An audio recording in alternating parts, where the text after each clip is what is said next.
Hey guys, SC Blizzard here. I'm sorry I haven't been posting the past week or so.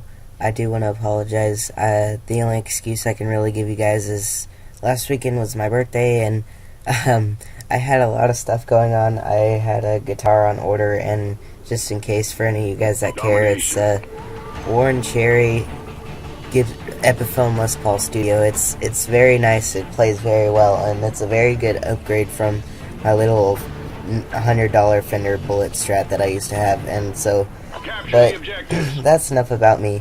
Again, I apologize I haven't posted in the past week. I had a good birthday though, thanks for asking. And this video I'm going to talk about 3 different controversial topics. First one is going to be sniping / quickscoping. I shot that guy in the knee, should not have been able to kill him, but you know what, I'm going to roll with it. I guess since I had chrome lined on, there is a leg multiplier, so it did make it kind of easier, but still, it was kind of cheap how usually whenever I actually do aim for the leg, I always don't get kills, and then when I accidentally hit the leg, I get a kill, but whenever I aim for it, I do get a kill.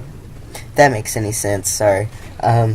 I can't quickscope. I don't hate quickscopers because they can quickscope and I can't. I don't like it because it's an exploit in the game, and I can kind of explain how it works. The bullets in Call of Duty don't work like most other games. Bullets are supposed to go out of the barrel towards where you shoot him. If you saw that, I wasn't even aiming at that guy and I still got him. I was way too far to the right and I still got him. So that's kind of a problem I have. As long as you can get your crosshairs over the guy between the time you shoot and the time the bullet passes through him. That's why snipers play in high sensitivity. I'm only playing on a 4, so it makes it hard. But that's why most snipers play on a high sensitivity. So whenever they're aiming too far up or too far to the left or right, it's kind of easier for them to go back. And that's why quickscoping is kind of an exploit in this game.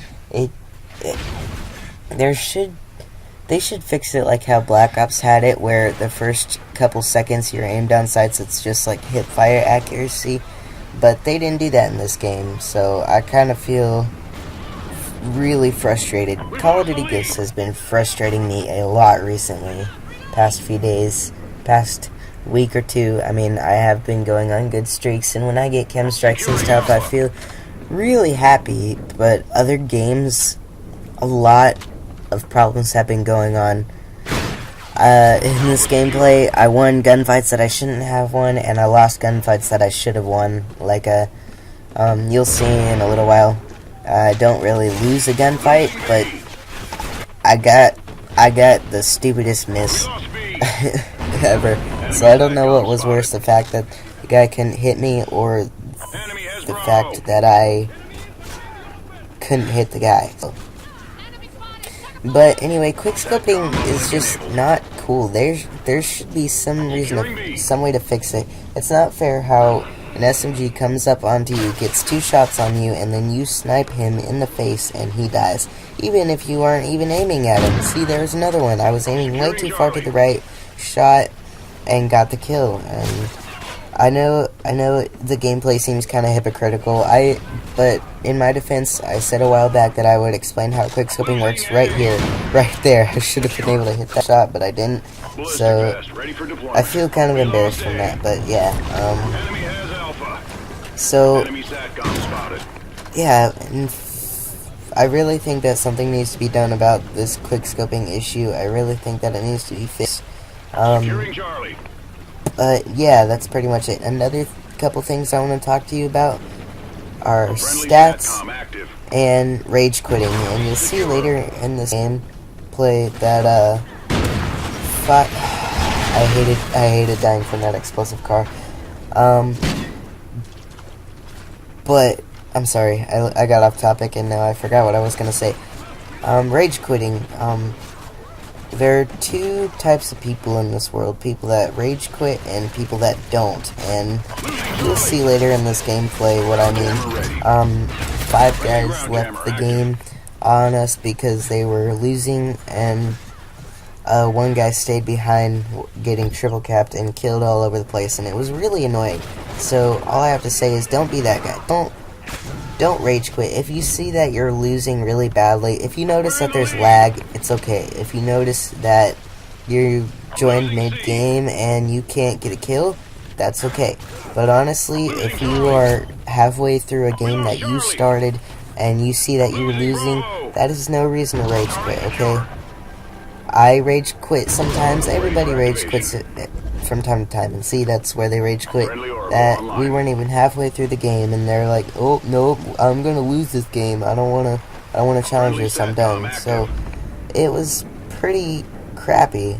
But also, don't be this guy that sticks through it. If you see that all 5 of your teammates left, please just do yourself and all of us a favor and just back off. Get out of the game, please. I mean, it may affect your win-loss ratio to rage quit, but if you know that you stand no chance by yourself and there's 6 other guys on the enemy team, just do us all a favor and leave with the rest of the team. I'm not trying to sound like a jerk or a bully, like, you know what, you're useless, get out of here. I mean, this kid, I will give him some credit for persevering, but it really did make me mad that he stuck through the entire game, and we had to wait all the way till we got 200 points.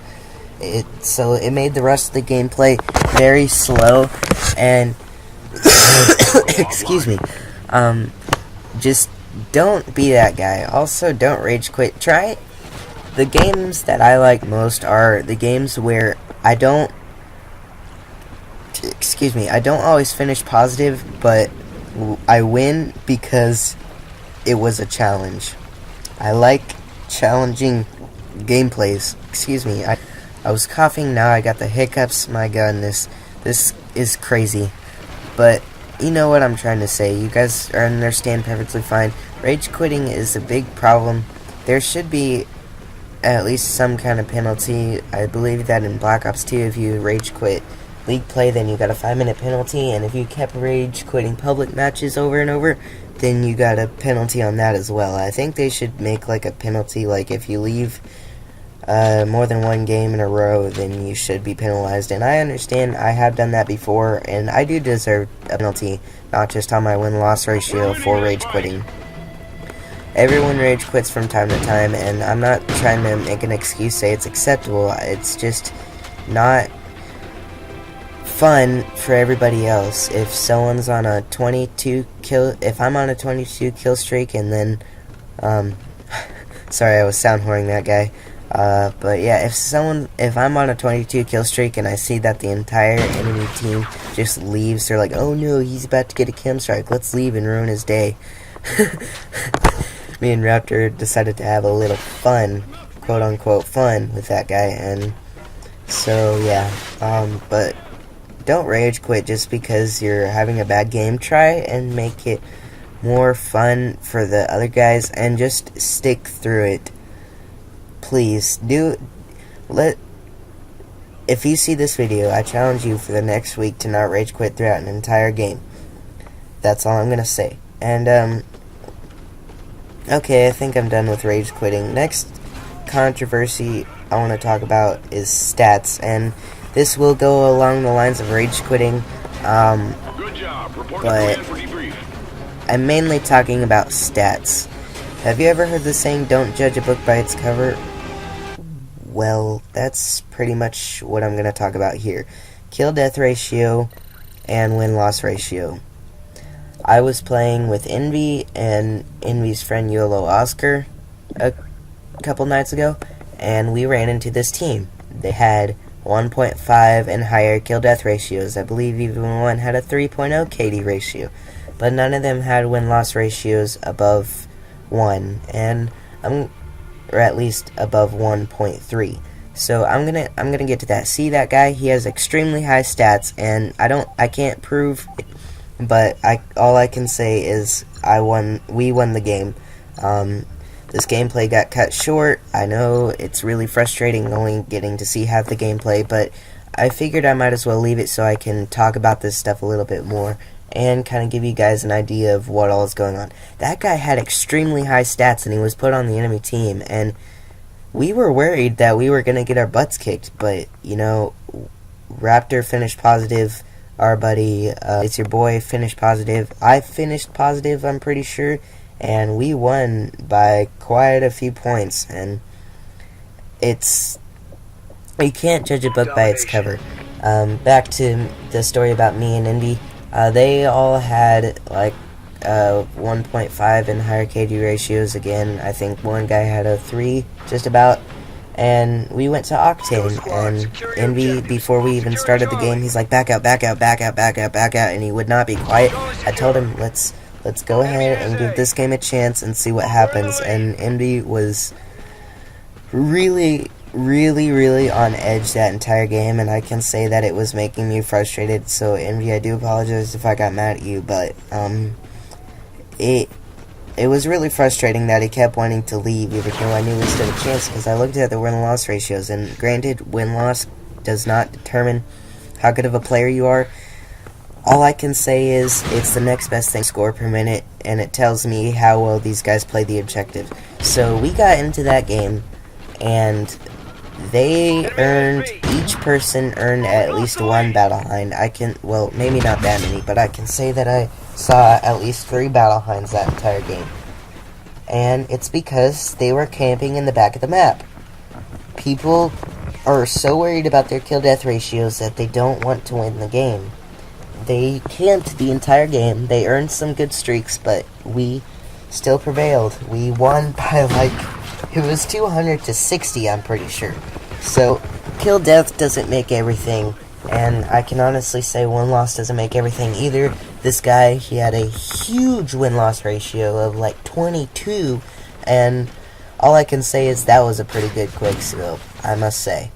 It was very cheap, but it was pretty good. So, back to what I was talking about. Win-loss doesn't mean everything either. You have to kind of put 2 and 2 together. If you see that a guy has a 3 KD ratio and he has a 4 win-loss, excuse me, that usually means he's going to do pretty good. Now, again, this guy did have a 3 KD and a 22 win-loss, and we were worried, but still, we pulled it off. My theory was that he played that, like, all he does is play infected the entire time, and that's pretty much as close as I can come to, like, I don't know what I'm trying to say, sorry, but that's pretty much the idea that I was given, like, in the beginning of the game. Hey, come on, we can pull this off. He probably only plays infected all the time. I mean, there's no way this guy can have this high stats legitimately playing domination. But, you know, he did, and I will say that he did somewhat good this game, but he didn't do good enough, and neither did his teammates. So, stats, win-loss ratio, I can honestly say that win-loss ratio, if you have a high one, it doesn't automatically make you good, but if you have a low one, then you are pretty predictable. You're either going to camp or you're going to rage quit. That's pretty much how it works for me. If they have a low win-loss ratio, they either camp or they rage quit, and it's really easy to pull off a win. If they have a high win-loss ratio, that usually means that they're going to play the objective. So if they have a high KD ratio and a high win-loss, that usually means that they either play infected or they camp objectives. And when I say camp objectives, I mean like they watch a flag throughout the entire game. I don't mean like they sit in the corner watching over B. I mean like they watch over B, but you know what I mean. Like kind of what I do. I camp objectives, quote unquote camp objectives. I move around the objectives and try and get kills. But that's pretty much all I got for this video. I do believe I could have gone on a little bit more. Maybe if I hadn't stuttered as much during this video, I could have put in some more topics. But that's pretty much all I got. So thank you guys for watching. If you could, share the video with all your friends and family. Get the word out. Subscribe if you haven't. Like the video. Like this video. Smash that like button as many times as you can, as long as it lands on a positive and it actually likes the video. Anyway, that's pretty much all I have. I will try and talk more of this topic later. In the meantime, peace.